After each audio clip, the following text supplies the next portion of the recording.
Hello, my name is Michael Diaz, and for the second part of this video I'm going to talk about contamination allegations and water usage.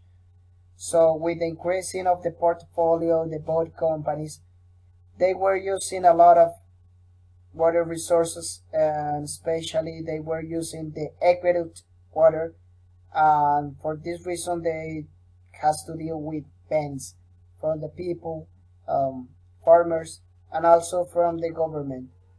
Also, the boat company received allegations because they were using contaminated ingredients. It was the case from Coke that was using an ingredient that for people was dangerous. So, for this reason, they had to close some factories in order to deal with the problem. So, for this reason, they create different programs to deal with the problem and defense of the products in a huge part of the country. So Coca-Cola created a health institution in California to prove that all their products were safely, and also that the water that they were using was safe at least. So for the edit I'm going to make guest questions. So the first one is about the political environment in India has prompted a big critical to company performance for both Pepsi and Coca-Cola.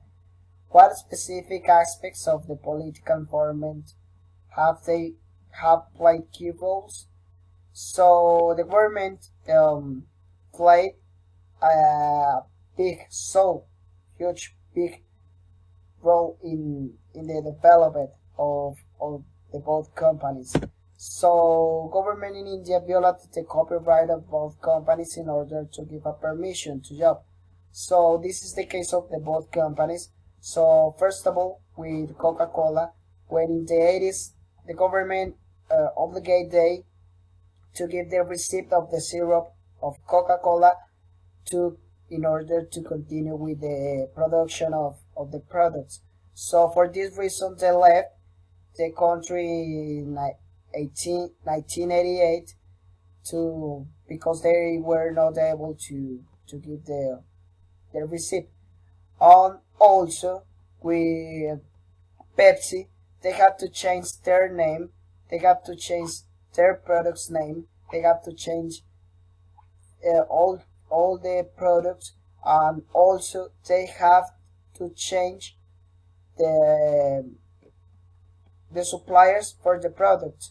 So it's so relevant that the government has a so huge paper in this case. So the second question is about the could these effects have been anticipated prior to market entry? So probably they could investigate more about the political and government forces, but we think that also a government doesn't show all the conditions, all the points that a company has to take account or to deal when they make a joint venture in another country. So the other question is, if not, good developments in the political arena have been handled better by each company. So we think that the government in a country is an unhandled point. So no.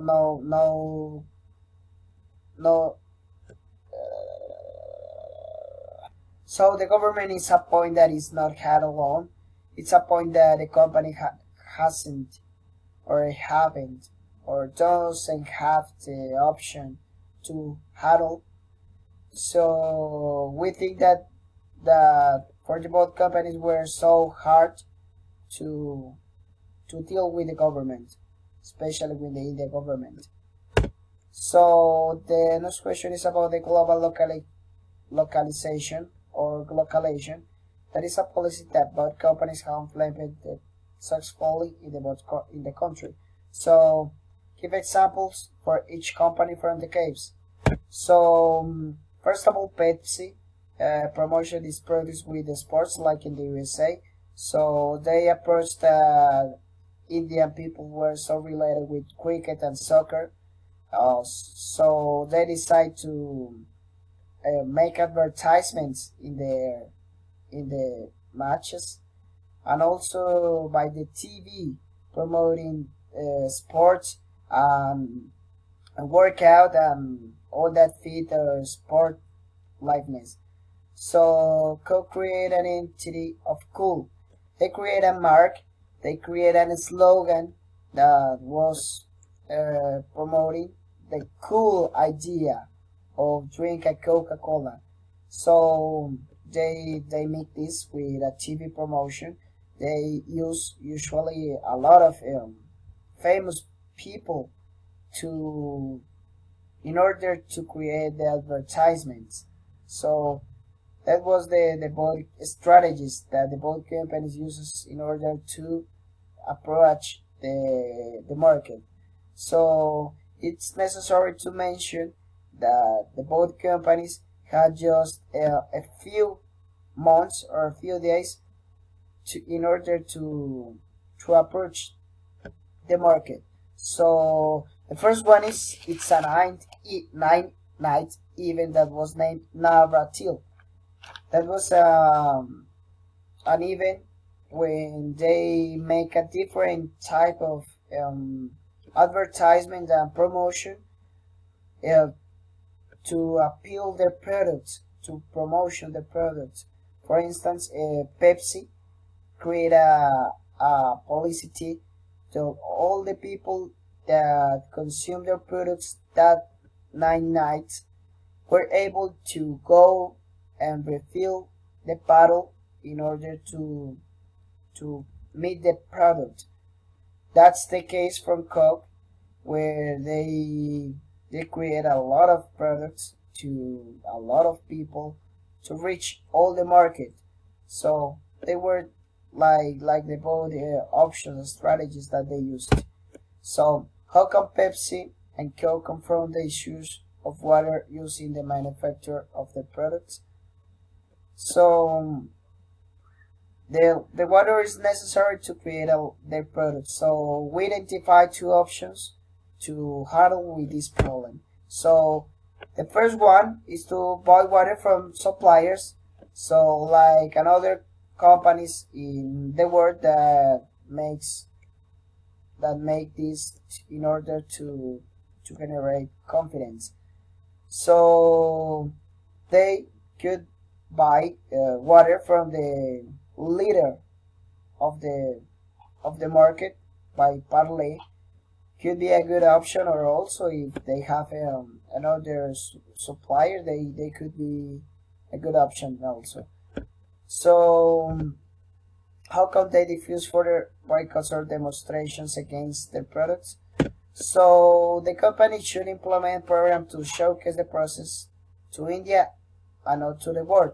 So they could create healthy programs or all that programs that they were looking for in California, but in this case they have to create these programs in India in order to convince the people that the product is safe, that the product is good, it's a good product. So for this case, we think that they could make an exception and also show or create some programs to show in order to show the product and show that it's a safe product. Also, they can create environmental programs in order to deal with the bans and all that kind of problems that could be exist in the future. So a good option could be to plant trees to preserve the environment and also the water resources. So this could be a good option. So how effective are activist groups like the one that launched the company in California? So they are so so effective. But the problem was that Coke don't express the real point, and that was a mistake. Coke should to deal the problem, especially in India, and that. And finally, should Coke address the crop ideology or just let the furor subside? Obviously, Coke should treat the problem, especially in India, because if Coke don't express their opinion about the problem, it could be understood as guilty. So finally, I'm going to make an international markets program linking between the case and all the and some of the points that we should watch in the program. So the first one is about the products and service by Cateora. They create different products to satisfy the different necessities for the market. So the real market of Pepsi and Coca-Cola is to sell carbonated soda or other kind of drinks. So in India they have to create soft beverages and also water market in order to satisfy all the demand. And also they have to create different type of presentations in the bottles in order to satisfy the people. So the next one is segmenting and targeting lamp by lamp. The Pepsi creates that segment by behavior, as I mentioned before, with all the kind of sports and all the sport life. And Coke create a segment by age. They create a segment by the age of 20 to 30 years old, and they were appealing that portion of people by using famous actors and actresses and singers also. So the final one is the scope and challenge of international marketing by Cateora.